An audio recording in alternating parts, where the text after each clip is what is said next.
Le syndrome des ovaires polykystiques est l'un des troubles hormonaux les plus fréquents chez la femme en âge de procréer. Il affecte environ 5 à 10% de la population féminine. Il s'agit d'un syndrome complexe, d'un syndrome chronique qui affecte de manière significative la santé globale de la femme ainsi que la santé reproductive. Quelles sont les causes et les facteurs de risque du syndrome des ovaires polykystiques ou SOPK? Jusqu'au jour d'aujourd'hui, l'origine du SOPK n'a pas été clairement définie. On parle des causes génétiques, on incrimine environ une vingtaine de gènes qui prédisposent au SOPK, mais en vérité, il n'explique qu'une infime partie de ce syndrome, moins de 10%. Les antécédents familiaux, par contre, expliquent environ 30% de ce syndrome.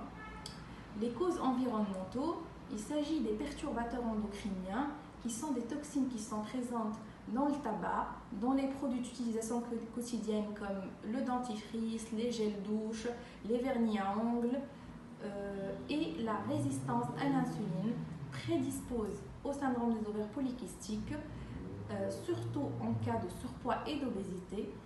Cette dernière, en association avec la résistance à l'insuline, prédispose au diabète type 2. Quels sont les signes cliniques du syndrome des ovaires polykystiques? Les symptômes sont différents d'une femme à une autre, mais en général, on trouve des cycles irréguliers avec des menstruations irrégulières ou bien absentes qu'on appelle également aménorrhée.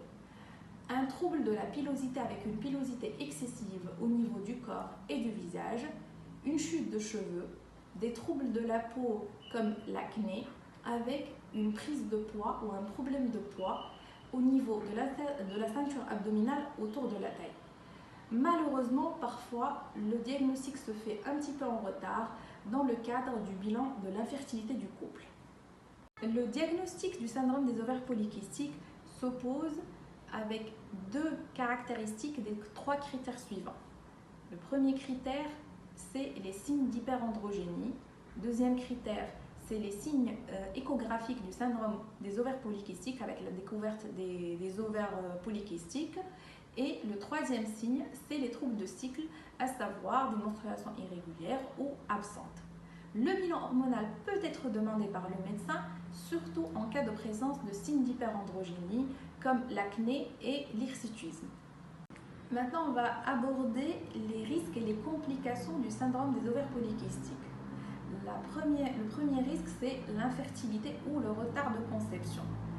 Les risques cardiovasculaires comme l'infarctus du myocarde ou bien l'AVC, le syndrome métabolique qui est caractérisé par le surpoids, la dyslipidémie, l'hypertension artérielle qui prédispose au diabète type 2 causé par l'insulinorésistance, le cancer de l'endomètre, sans oublier l'impact psychologique que peut provoquer ce syndrome chez la femme en âge de procréer. La prise en charge du syndrome des ovaires polykystiques repose sur plusieurs aspects de cette maladie chronique. On doit adopter un changement de mode de vie avec une alimentation saine, une activité physique régulière et une gestion du poids. Les traitements médicamenteux seront proposés selon les besoins de la femme.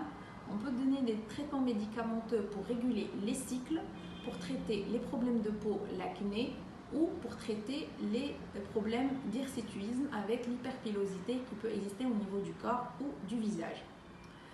Les traitements de la résistance à l'insuline incluent le médicament qui s'appelle la metformine qu'on peut associer à la contraception sans problème.